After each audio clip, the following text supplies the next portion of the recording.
This video is brought to you by PrizePicks. Hey, what's up, everybody, and welcome to QnA. This is a special post-preseason Week 1 edition of QnA.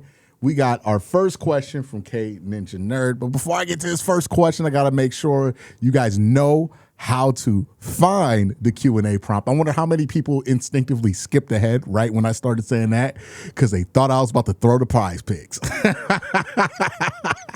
But if you want to make sure you know how to ask the questions after the games, during the games, I'm trying something new out where I ask for the questions about 2 o'clock during the 1 o'clock games. So when you're watching the games, keep an eye out for the question prompt. It's going to go live during the game now. So make sure you ask your questions there, and I will be collecting the questions at the end of the day from that prompt. So without further ado, let's get to the first question, and that's from Ninja Nerd, who says, how soon till we start looking at the 2027 mock drafts? All right, I make it a rule that I'm not doing mock drafts until the draft order is set, because, you win, you lose, people get real into mock drafts, but before you even know the draft order, a mock draft is completely useless, and the use for a mock draft is pretty weak there. But I would say this, though. I think people need to be open to this year the idea that the progress the team makes throughout the season can derive enjoyment, right? That you can get enjoyment out this year based on the progress that they're making, right? That the young guys are getting better, that the offensive line is getting better. It's not going to be about the end result. The end of the result's likely going to be at the end of 17 games, no playoffs, but it's about the progress that you make, right? Do they have a better record even without Myles Garrett? How's the offense look? Do the young players look like they're stepping up? This is not a year where we have to get too caught up in wins and losses. This is a year where we can get caught up in, progress, right? Like when you're trying to win a championship, moral victories mean nothing, right? A moral victory, it just falls so flat. But when you're not close like the Browns are, like this is a season where moral victories are going to matter. This is a season where how you feel about how the team played, it matters, right? Because what they're trying to do is create a building block for something greater to be built on it afterwards. So, yeah, I get the idea. Like, it wasn't a great first preseason game, so I get people are doing the whole we're going to suck thing. But, like, once we get past that, we can enjoy a lot of this season even though we understand that the Browns aren't going to be the best team in the NFL this year. You know what I mean? Like, I think there's a lot that we can enjoy. Like, the same way we think of 2018 as a fun season, even though they were under 500 that year. Nicole Meyer says this: how many quarterbacks do you think we will see this season, and how long of a leash will the quarterbacks be given? We're definitely at minimum seeing 2, right? We're going to see Deshaun. We're going to see Shedeur. How much of a leash? That's going to depend on how early in the season these guys are playing. The leash isn't really relative to the quarterback. It's really relative to the moment. So at the beginning of the season, whoever's the starting quarterback, their leash is not going to be that long, right? Because the Browns are going to have an emphasis to want to win early in the season. Now, if we get to a point later in the season, that leash is going to be naturally much longer for whoever's out there because the urgency of what's going on is just going to be much less, right? If the Browns are sitting at 2-8, whoever's the quarterback at the 2-8 record, they could do whatever they want, much like Shedeur last year, right? Shedeur got in, the season was already at a rough place. They threw him in there. The leash was super long, right? Shedeur and Dillon didn't get the same leash because Dillon played in week 5. And the season was thought of as salvageable when Dillon was out there. By the time Shedeur played, a lot of people had given up on the idea that the Browns season was going to be salvageable. So who cares what happens at that point? Who cares who's playing quarterback at that point, right? When Joe Flacco was out there, he got pulled for things that would have, Shedeur did, for things that Dillon Gabriel did.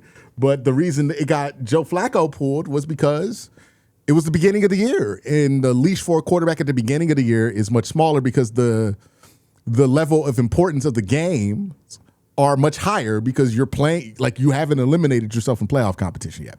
So that's going to be what determines the leash. I don't know if the leash is going to be longer with Deshaun or Shedeur because I think that's going to be heavily determined on who's playing and when they're playing.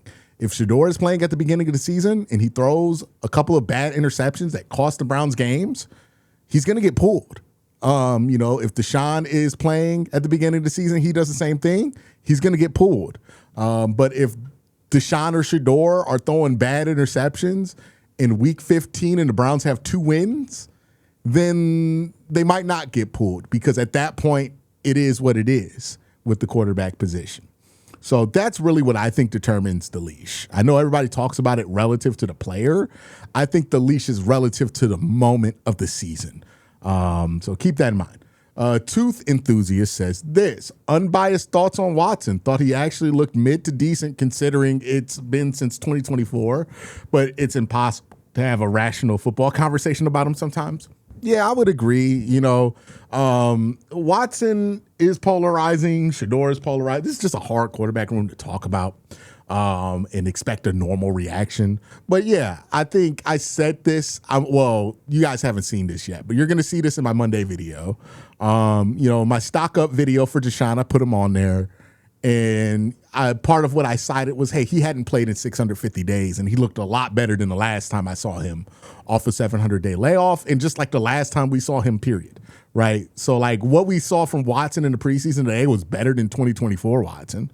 Now, is it where we want Watson to be? No, but I thought for a first game back, it was good for Deshaun. So, yeah, I think that he had a good opening to the preseason. Obviously, he has to, continue to look good. Like, he's playing against third stringers or fourth stringers next week in the third quarter of that preseason game.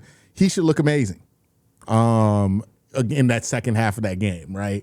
And then if he starts the third preseason game, then, the expectations are going to be high for him too. But so far, so good for Deshaun. I would agree. Noel says, after watching the game, I would say I was less nervous about the secondary. I agree, but disappointed with both of the offensive and defensive lines. Is that reasonable?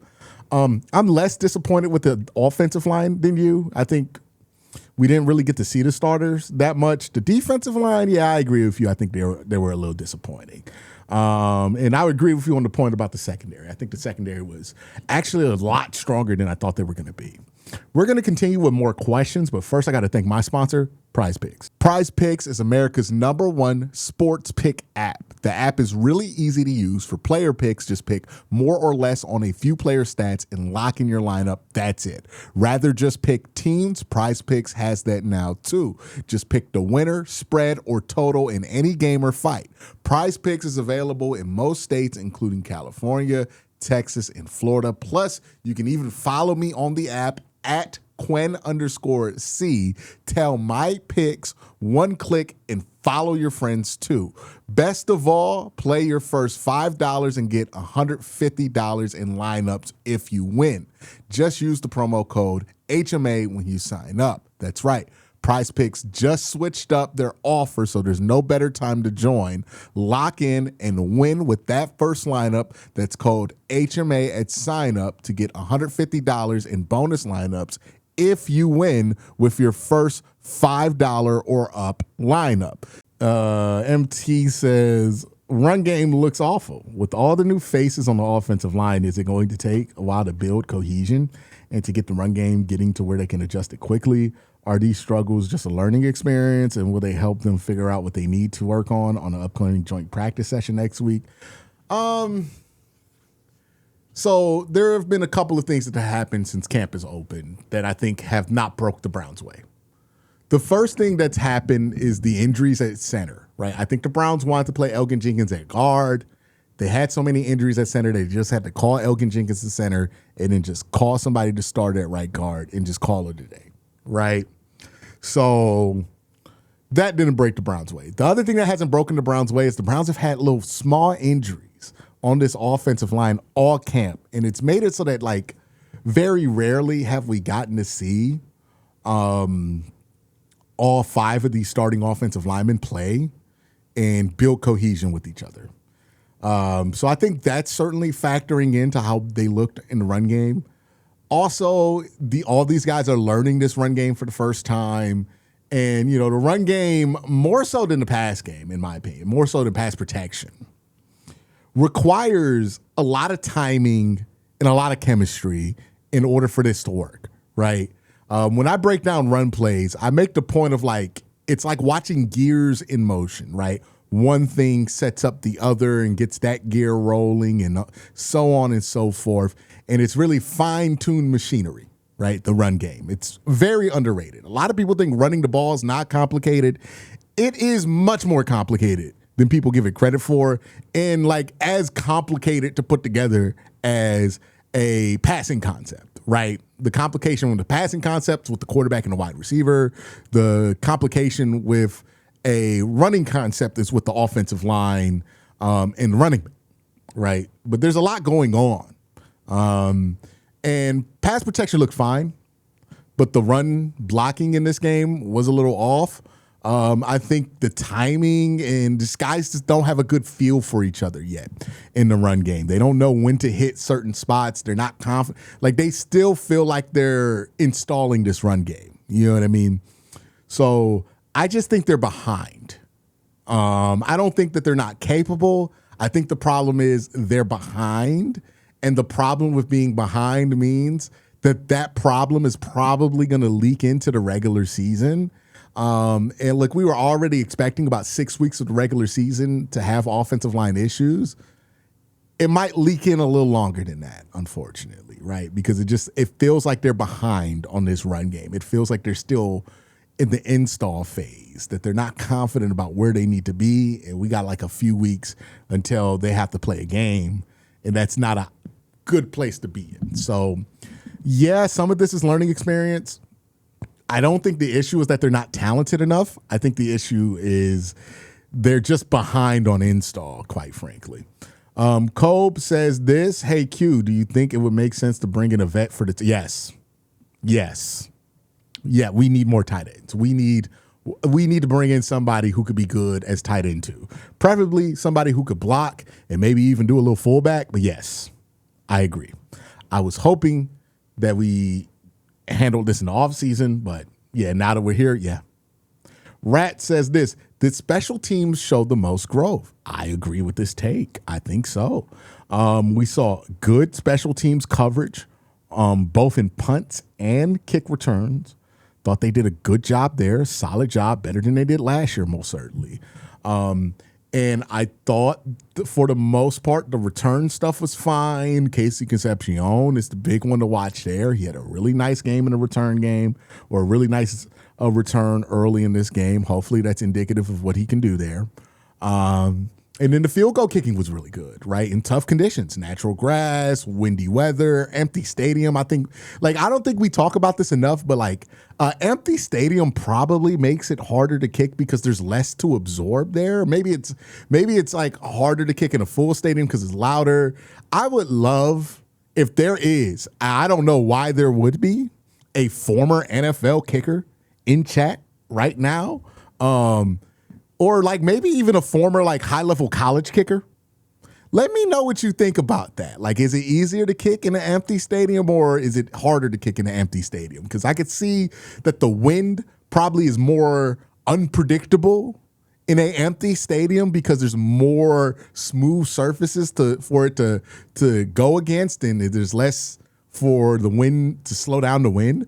But also maybe the noise and how the wind reacts with the people affected, or maybe there's nothing. So Phil Dawson, if you're in chat, please let me know the answer to this question. But yeah, I thought that Schmidt did a great job for what he was asked to do. Made a 51-yarder, natural grass, right on the lake in the Windy City. Love to see that. I mean, that's even worse than Cleveland, right? And Cleveland's a notoriously difficult place to kick.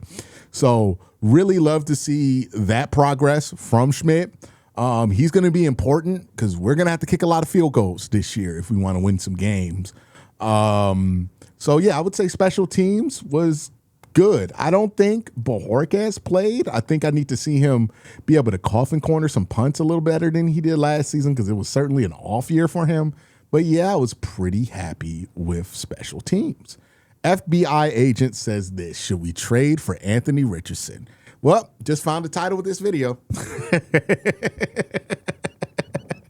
Hey, got to get y'all to watch, right? It's probably going to be like, should we trade for a quarterback? And I put like all the quarterbacks that piss people off that people suggested the Browns should trade for. Maybe that's how I'll thumbnail you guys. Sorry, I got a job to do. But in all seriousness, should the Browns trade for a quarterback? I'm of two minds of this.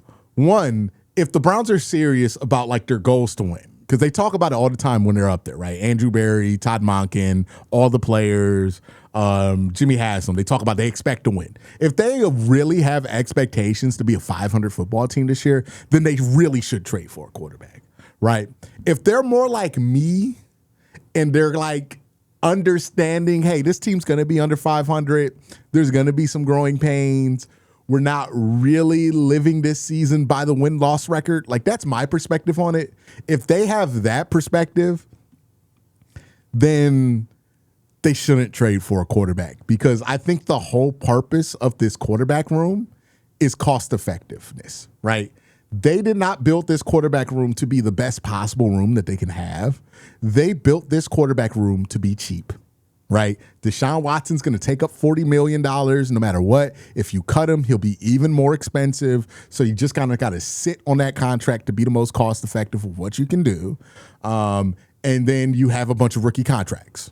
That to me screams, we don't think we're going to be good here, so we're just going to be cheap until we can invest in a solution. I think the comp that I came up with during the stream is, have you ever been driving around Cleveland and you see somebody with a car and they got duct tape on their rear view mirror, or maybe they got that like plastic stuff, they got the plastic trash bag that's covering a broken window in the rear of their car? What that person has decided, right, when you see that, it's not necessarily like that person doesn't have money or they're trashy or whatever it is. What that person has decided is that that car is no longer worth investing money into. Right? Whatever Chrysler they're pushing around there, the Corolla, the Ford Pinto, the Ford Fiesta they've been driving for the last 30 years, they have decided that they are no longer putting money into that car because that car is about to be replaced soon. So if something goes wrong with it, I'm fixing it as cheap as possible. I'm not getting a new rear view mirror and getting it installed. I'm getting duct tape, and I'm going to get it to a point to where I hope it works, right?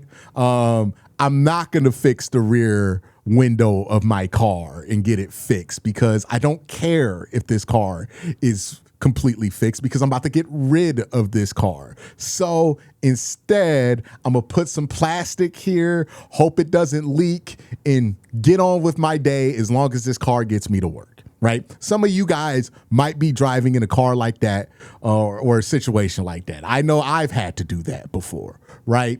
It is when you have decided that this car is no longer worth investing in because I'm not putting any more money into it. I'm about to replace it anyways. That is the Browns quarterback room. That is the philosophy Andrew Berry has had. They have made the decision that this quarterback room, we're not spending an extra cent that we don't need to while we're trying to get rid of this Watson contract. So we're just going to sit with this as it is. That's this quarterback room. So if that's the mindset that they've demonstrated, then they should be consistent with that. Because if they trade for a quarterback and they acquire another contract or trade for somebody at the pay, then it begs the question of, why didn't you just do this shit in the offseason? You know what I mean? Like, if you are willing to pay $10 million for quarterback play this year, why don't we have a real veteran here? You know, I think the only reason we don't have a real veteran here is the obvious answer. We're trying to be cheap. Which, if that's the case, okay, we're trying to be cheap. I can accept that. But we can't have a half measure, right? We can't get into this situation because we're trying to be cheap and then try to get out this situation by spending money, because then what are we doing? We're getting the worst of both worlds at that point. So, the Browns should commit to their plan. They dug this hole with this quarterback room because they're okay with it. They just got to roll out with it now at this point, right? The time to make a move was months ago. Now they just got to roll with what they got and see what they get.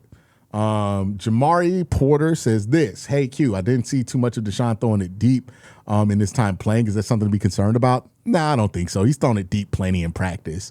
So I don't think it's like he can't do it. I just think that wasn't in the game plan for him to do, which makes sense. It's his first game back in 650 days. I wouldn't freak out about that.